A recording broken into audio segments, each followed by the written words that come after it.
ثقافة إيجابية. ثقافة إيجابية. نعم، ثقافة إيجابية من قبل الجماهير، واشتهرت بها الجماهير السعودية بكثرة. ونشوف اليوم أيضا هنا التيفو الجميل من قبل نادي الهلال، والحركات الرائعة لهذه الجماهير الكبيرة.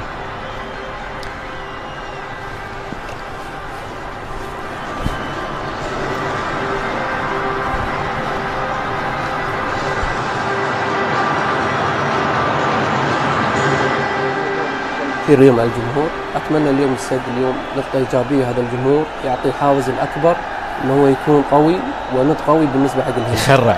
يخرع الجمهور. احنا هني ما شاء الله نحس بالرهبه يعني بصراحه يعني. ان شاء الله يكون في لاعبين اتوقع انه هذا حافز كبير. نبي هالثقافه تنتقل الى جميع بصراحه البلدان الخليجيه، لا جميع الجماهير الخليجيه.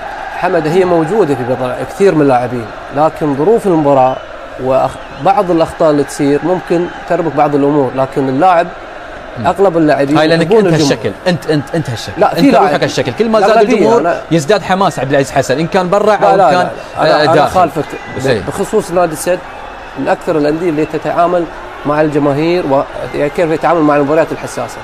بس اتمنى ان الاخطاء تكون قليله، والمدرب يعي امر واحد انه هو يكون نط قوي مع بدايه المباراه وليس متراجع بشكل كبير. احنا محظوظين حقيقه مع المشاكل اللي صايره بين، واللي كل يقول نادي الان في المملكه العربيه السعوديه كل نادي احنا الافضل احنا الافضل. فاعتقد الكاسب الرابح الاكبر هو الجمهور اللي حاول يستمتع، والاعلام والنقل التلفزيوني.